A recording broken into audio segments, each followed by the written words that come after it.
ജാൻ റിച്ചാർഡ്സന്റെ wise women's also came എന്ന കവിതയ്ക്ക് ഒരു മലയാള വായന.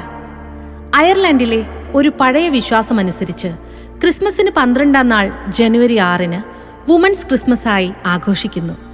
യേശുവിൻ്റെ പിറവിക്ക് കിഴക്കുനിന്നെത്തിയ 3 ജ്ഞാനികൾ മാജായ് എന്ന സങ്കല്പത്തെ 3 ജ്ഞാനികളായ സ്ത്രീകളായി കാണുന്ന പാരമ്പര്യമനുസരിച്ച് സ്ത്രീകളുടെ ക്രിസ്മസിന് ഓരോ സ്ത്രീയും വീടകത്തിൽ നിന്ന് പുറത്ത് കൂട്ടുകാരികളെ കാണാനും ആനന്ദത്തോടെ ഒഴിവുദിനം പങ്കിടാനും എത്തുന്നു. അന്ന് വീടുകളിൽ കാര്യങ്ങൾ ആണുങ്ങൾ ഏൽക്കുന്നു. ഈ കവിതയിൽ പൊന്നും കുന്തിരിക്കവും മീറയും എന്നീ കാഴ്ചകൾക്കുമപ്പുറം വിളക്ക്, ചൂടുവെള്ളം, പുതപ്പ് എന്ന വഴിയരികിലെ ഒരു പ്രസവത്തിന് വേണ്ടത് അറിഞ്ഞെത്തിക്കുന്ന പൊരുളറിയും സ്ത്രീകളാണ് മാജായ്. അവർ അന്നും ഇന്നും വന്നെത്തുന്നു. പൊരുളറിയും സ്ത്രീകളും വന്നെത്തി.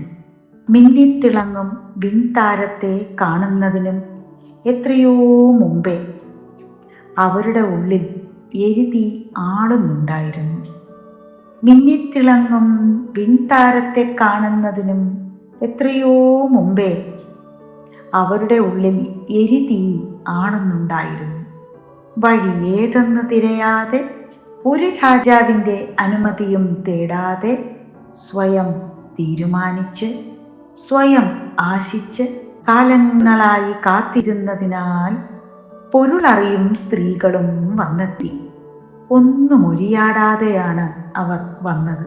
ഒരു ഊഹക്കഥയും പറയാതെ, ഒരാൾക്കും പേടി ഉണർത്താതെയാണ് പൊരുളറിയും സ്ത്രീകൾ വന്നത്. അവർ കൊണ്ടുവന്നത് എത്രയും അത്യാവശ്യമായ കാഴ്ചകൾ. പ്രസവത്തിന് കഴുകാനുള്ള തെളിവെള്ളം, ചുടുവെട്ടം തെളിയിക്കാൻ വിളക്ക്, പിള്ളക്കച്ചയായി ഒരു പുതപ്പ്. പൊരുളറിയും സ്ത്രീകളും വന്നെത്തി. അവരിൽ 3 പേരെങ്കിലും വന്നെത്തി. കൂടുതൽ പേർ വന്നുകൊണ്ടിരിക്കുന്നു.